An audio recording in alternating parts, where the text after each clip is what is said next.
Mu mwaka gwa 2022 gavumenti ng'eyita mu ministry ey'ebyentambula n'emirimu yaggulawo oluguudo olwa Kampala Entebbe Expressway mu butongole okutandika okukola. Wabula luno obutafaananako n'enguudo endala lwakolebwa ng'abalukozesa balina kusookanga kusasula buli lwe baluyitako. Bangi beemulugunya olw'enteekateeka y'okusasulira oluguudo mu nsi yaabwe. Wabula abakulu mu gavumenti bategeeza nti ensonga kwewala nalwo okukwatibwa akalippagano ng'enguudo endala naddala eri abo ababa beeyuna ekisaawe ky'ennyonyi Entebbe okusasula ebbanja eryaweebwa Uganda okuluzimba n'okusobola okufuna ensimbi ez'okulukuuma nga luli mu mbeera nnungi. Ng'emyaka kati tubala 3 kasookedde luguudo luno luggulwawo. Kaminsona mu minisitule y'ebyentambula agamba nti obuwumbi 1019 bwe bwakakuŋŋaanyizibwa. Buli kanaku oluguudo luno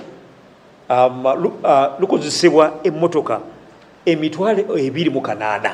So kati mulaba nti emitwalo 28 moloka nnyingi nnyo. Nina kati tubakubiriza nti omuntu yenna buli driver aba avugidde ku luguudo luno weegendereze speed gy'oba ovugirako, kubanga oluguudo luno lwakuvugira ku speed ya meka buli ssaawa kilomita 10. Ng'oggyeko ensimbi enkalu abantu 400 n'okusoba bannayuganda abasobodde okufuna emirimu wadde nga kampuni y'ebweru eya Ingis Roads Operation ye yaweebwa eddimu ly'okulusolooza. Expressway endala gavumenti gy'eriko yonge eri mu nteekateeka. Waliwo Kampala Jinja Expressway gavumenti eteekateeka ogizimba, then gavumenti eteekateeka okuzimba Kampala Southern Bypass nayo kati eri mu nteekateeka. Then waliwo n'oluguudo olulala lujja okuyambalira mu kwetolooza traffic. Nera nga oluguudo lujja kukola ki bwe baluyita Kampala Outer Beltway. Nera gavumenti eruteekateeka n'oludukola ki okulukola nalwo lujja kuyamba okukola ki kubanga kati ebiseera. Mu kusooka oluguudo luno lwasanga okusoomozebwa kw'obubenje, wabula abakungu okuva mu minisitule y'ebyentambula bagamba nti abantu bangi ne gye buli eno tebannamanya kukozesa luguudo luno wadde ng'obubenje bugenze bukendeera. Olina kukola ki? Olina kuvugira ku leeni eri ebweru. Eno leeni ey'omunda yakola ki? Yakuyisizaako. Naye oluusi weesanga tira abantu bakola ki? Omuntu moloka avuga mpola speed ntono nnyo ate kati ali mu leeni endala gye balina okuyisizaamuko. Kati ate ye ensonga emu ereetedde accidents ku luguudo luno. Trying to promote here in regards to cashless transactions which relate to the touch and go is that mode of payment, okay, electronic card usage. And what advantage does it give? It gives, first and foremost, it reduces the time. For a touch and go, you'll be maximum 8 seconds.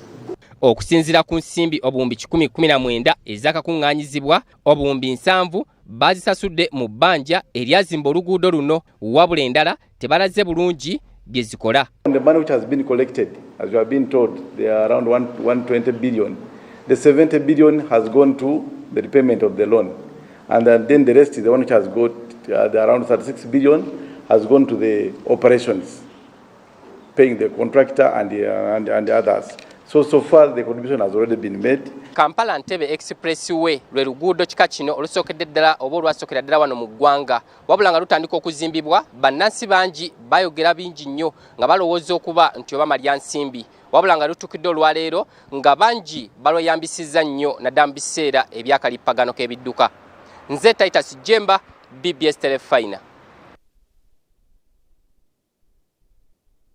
Nsonga za nguudo nga tukyali mu bufu bwe bumu okuva gavumenti lw'eggyawo ekitongole ky'ebyenguudo mu ggwanga KIUNRA, bannayuganda bangi bali mu kukaaba olw'enguudo ze bagamba nti zongedde okwonooneka.